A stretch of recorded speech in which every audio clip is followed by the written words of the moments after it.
Entrega teu caminho ao Senhor, confia nele e o mais ele fará. Vamos começar esse dia fazendo isso.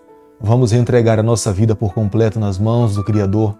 Vamos colocar nas suas mãos os nossos anseios, as nossas alegrias, as nossas tristezas, os nossos planos e permitirmos que Ele nos conduza por completo no decorrer de toda a nossa vida. Se nós tivermos a fé de colocarmos nas mãos do nosso Criador tudo aquilo que de fato nós levamos sobre os nossos ombros, nós viveremos uma vida muito mais feliz. Tenha certeza, Ele está ao nosso lado, Ele se comprometeu conosco através da sua palavra de estar ao nosso lado em toda a nossa trajetória. Ele mesmo disse: eis que estou convosco todos os dias até a consumação do século. E para nós é um conforto, para nós é uma alegria sabermos que Ele tem nos acompanhado em toda a nossa trajetória. Quero deixar com você, nesta manhã, uma parte da palavra de Deus do livro de Salmo, capítulo 96, o verso 4, onde a palavra do Senhor diz o seguinte: porque grande é o Senhor e muito digno de ser louvado, temível mais que todos os deuses. Salmo 96, o verso 4. Grande é o Senhor. Ele é digno de todo louvor, de toda a nossa adoração. Não há um outro Deus que nós possamos nos curvar, adorá-lo. O único que podemos de fato expressar a nossa completa adoração é o Deus de Abraão, é o Deus de Isaac, é o Deus de Jacó. A cada manhã nesse canal nós estudamos um capítulo da Palavra de Deus e tivemos a alegria de 21 manhãs estudarmos e abrirmos a Palavra de Deus do livro de Juízes e estudarmos um capítulo do livro de Juízes a cada manhã. E nesse momento nós estaremos estudando o último capítulo. Confesso a você que foram 21 manhãs de muito aprendizado, mas queremos pedir a Deus que Ele coloque no nosso coração as suas verdades e o seu Espírito Santo nos ensine a cada dia a vivermos os preceitos que nós entendemos que são verdadeiros e que nos dias atuais nós precisamos colocar em prática na nossa vida. Convido você a estar com a palavra de Deus aberta no livro de Juízes, capítulo 21, o verso 1. Ora, haviam jurado os homens de Israel em Mispa, dizendo: nenhum de nós dará a sua filha por mulher aos benjamitas. Como é difícil podermos viver um secretismo religioso. E era o que de fato estava acontecendo naquele período. A verdade pura deixada por Deus através dos seus líderes, Moisés e Josué, ela foi completamente obscurecida pelas associações do povo de Deus com outras nações. Nesse momento, ele já não mais sabia o que era real ou o que era irreal. Eles não sabiam o que é que de fato Deus tinha pedido ou o que o Senhor não tinha pedido. O envolvimento com outros povos fez com que a vida espiritual do povo do Senhor naquele período ficasse completamente confusa. Hoje, nos dias em que nós estamos vivendo, nós também corremos o mesmo risco. As nossas associações, a nossa convivência, os nossos relacionamentos com as pessoas que temos aqui nos nossos dias, nós corremos o risco de nos esquecermos do que de fato Deus tem pedido para que nós possamos viver. Às vezes, queremos oferecer para Deus o que muitas pessoas têm oferecido, mas não é isso que o Senhor tem pedido para nós. Quando avaliamos as nossas decisões à base da palavra de Deus, nós podemos ver que muitas escolhas que tomamos na vida não receberia a aprovação do Eterno. Por isso que nessa manhã, ao terminarmos o capítulo 21 do livro de Juízes, eu quero convidar você que nós possamos, diante do Eterno, com a sua palavra nas mãos, nós possamos permitir que Ele conduza a nossa vida e que diante das orientações dEle, nós possamos viver uma vida fiel ao Senhor. Podemos ver claramente no versículo 1 que eles fizeram juramento em não entregar nenhuma das suas filhas para a tribo dos benjamitas.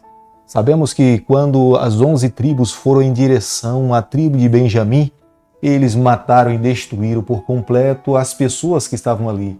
Mas se refugiaram nas cavernas 600 homens benjamitas e eles passaram a viver ali.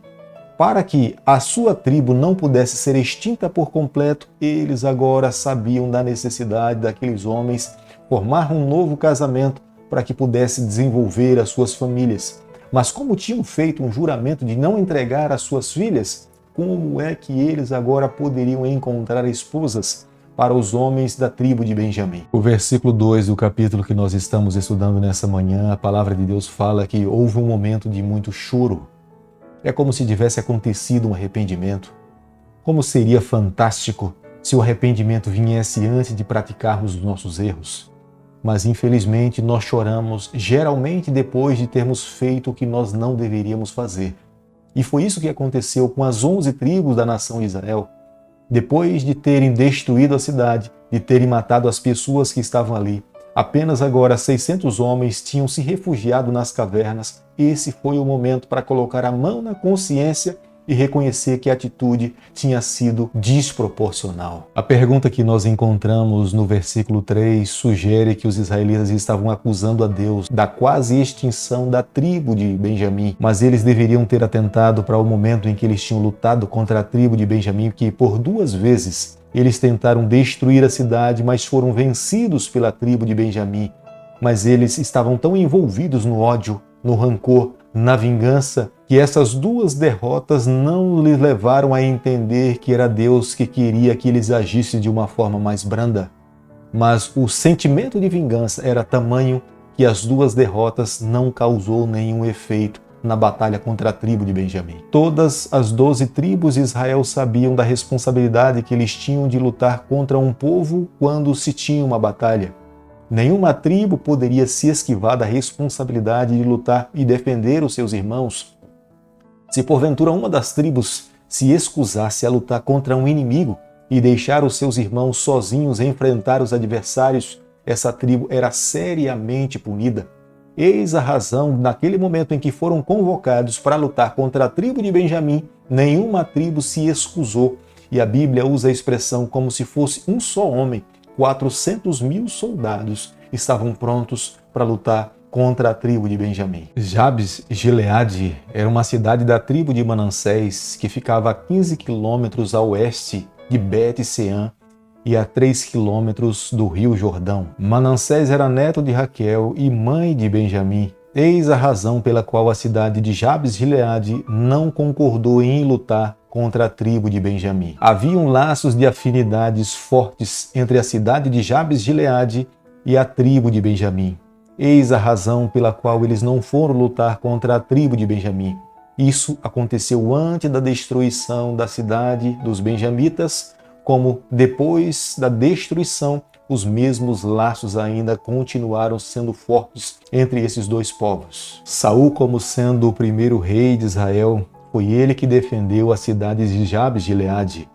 Quando ele assumiu o trono, quando soube que essa cidade estava sendo atacada, foi ele com seus soldados que foi em direção a essa cidade para defendê-los. Saul era da tribo de Benjamim. Na morte de Saul, foram os homens da cidade de Jabes Gileade que pagaram o preço para tirar o corpo de Saul, que estava exposto nos muros da cidade de Bet-Sean, para que pudesse levar para um lugar para ser sepultado. Dá para nós compreendermos nessa manhã quão grande era a afinidade entre a cidade de Jabes Gileade e a tribo de Benjamim. Eis a razão pela qual eles não foram lutar contra a tribo de Benjamim. Juízes capítulo 21, verso 10, a Bíblia diz o seguinte: Por isso a congregação enviou lá 12.000 homens dos mais valentes e lhe ordenou, dizendo: Ide e a fio da espada feri os moradores de Jabes Gileade e as mulheres e as crianças.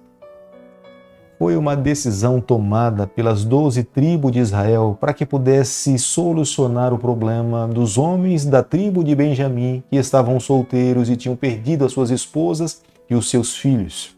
Como que esses 600 homens poderiam formar uma nova família, sendo que nenhuma tribo da nação de Israel poderia lhe entregar as suas filhas? Dá para nós entendermos da fraqueza espiritual do povo de Deus naquela época. A única maneira que nós conseguimos entender uma ação tão brutal como essa é olhando a cultura da época. Foram até a cidade de Jabes Gileade, mataram todos os homens, mataram as mulheres que já estavam casadas, as crianças e as moças que eram virgens, que estavam numa faixa etária para poder se casar.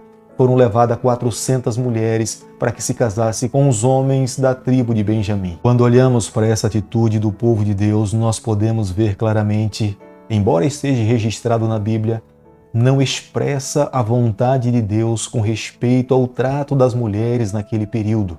Jesus Cristo, quando esteve aqui nessa terra, ele, em carne e osso, ele exaltou a mulher. O próprio Cristo esteve conversando com as mulheres. Em momento algum nós vemos o nosso Cristo menosprezando a figura feminina. Pelo contrário, Jesus tratou as mulheres de igualdade com os homens daquela época. O Cristo que nós servimos, nós podemos ver através das páginas da Bíblia se assentando ao lado das crianças e abençoando as crianças. A prova é tão evidente que Jesus enalteceu a figura da mulher, que após a sua ressurreição, ele primeiramente escolhe se manifestar a uma mulher. Ele poderia ter se manifestado aos seus discípulos, mas ele escolheu se manifestar a uma mulher. O capítulo 21 do livro de Juízes, o verso 16, nós vemos aqui a preocupação dos anciãos daquela época para encontrarem mulheres para que pudesse ser esposa dos 600 homens da tribo de Benjamim. A grande preocupação era não violar a lei, ou o voto que tinham assumido de não entregar as suas filhas. Mas, ao mesmo tempo, no pensamento de não violar a lei, eles estavam quebrando o espírito. Foi lá na cidade de Jabes Gileade que eles entraram e mais uma vez efetuaram uma carnificina, matando os homens, matando as mulheres casadas, matando algumas crianças e levaram 400 moças jovens, virgens, dignas, para que pudessem se casar com os homens da tribo de Benjamim. Eles não transgrediram a lei diretamente, mas o espírito da lei eles acabaram transgredindo. A cidade de Jabes Gileade não era uma tribo, mas eram pessoas que eram do mesmo sangue, portanto, não quebraram a lei, mas estavam quebrando o espírito da lei. Os anciãos do povo de Deus sabiam perfeitamente que a quantidade de mulheres tirada da cidade de Jabes Gileade foram 400 mulheres, mas eles sabiam que haviam 600 homens que tinham se refugiado nas cavernas. Portanto, a quantidade de mulheres que foram trazidas foi insuficiente para casar todos os homens da tribo de Benjamim. Eles não queriam que os homens da tribo de Benjamim se casassem com as mulheres cananeias. Eles continuariam trazendo a maldição de Deus sobre as suas vidas. Eles tinham que tomar uma posição. Foi quando resolveram encontrar uma solução para o problema. O povo de Deus sempre foi cercado com muitas festas. Com festas das cabanas, com festas das trombetas, com festa da Páscoa. E nessas festas os pais eram responsáveis para irem levar a sua família. Geralmente as moças participavam em cerimônias separadas, com danças, com alegria, com expressão de gratidão a Deus por todas as bênçãos que tinham recebido da sua colheita. E o conselho dos anciãos era que nesse momento eles deveriam se aproveitar dessa festa.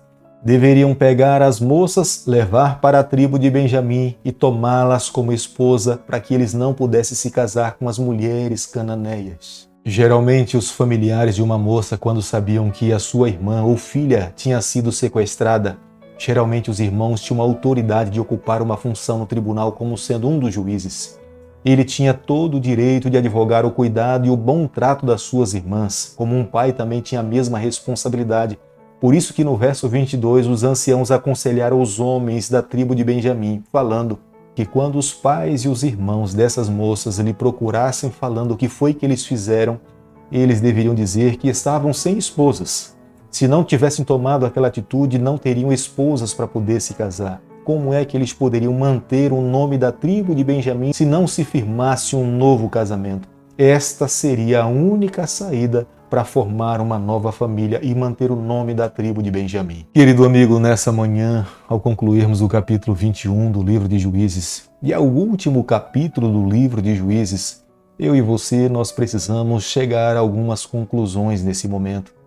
Embora nós sabemos que Israel foi o povo chamado por Deus para viver uma missão linda, eles deveriam abençoar a todos os outros povos, mas podemos ver especificamente no livro de Juízes e como esse povo foi atormentado pelo mal, como Satanás trabalhou na vida desse povo para que eles não pudessem cumprir os propósitos de Deus. Satanás usou todas as suas armas para poder desviar o povo de Deus dos seus propósitos. Eu quero chamar a tua atenção nessa manhã. Quando Deus chama alguém para realizar uma obra para Ele, como Satanás empenha todas as suas forças para desviar o seu filho do foco de servir ao Senhor. Ele usa todas as suas estratégias. E isso não foi diferente com o povo de Deus. Lembre-se de uma coisa, o Deus que nós servimos é um Deus livre para poder agir. É Ele que constrói a história. É Ele que escreve com o seu próprio punho cada palavra, cada vírgula, cada ponto que se dá sobre a história do planeta Terra. Se Deus escolheu você, é porque Ele tem um propósito para a tua vida. Ele quer que você realize uma obra para Ele. Portanto, hoje não se esqueça, não permita que qualquer coisa ou qualquer ser humano desvie você do foco de servir, de trabalhar para Deus e cumprir os planos do Senhor. Nós que vivemos os últimos capítulos da história do planeta Terra, nós precisamos a cada dia nos apegarmos ao Senhor. Nós precisamos amar mais a Sua palavra. Nós precisamos fazer nesse momento uma entrega sem reservas. Nós precisamos permitir que Deus seja o único e exclusivo governante, Senhor, Rei e Deus da nossa trajetória. Querido Pai, nas Tuas mãos nessa manhã nós nos colocamos. Confessamos as nossas falhas. Pedimos perdão pelos nossos erros. Por favor, Senhor, nos guie no decorrer desse dia. Nós oramos, nós pedimos e o fazemos em nome de Jesus. Que o Senhor te abençoe e te guarde. Que Ele faça resplandecer o seu rosto sobre você. Que Ele tenha misericórdia de você. Que sobre você, nessa manhã, Ele levante o seu rosto e conceda a sua paz em nome de Jesus. Amém.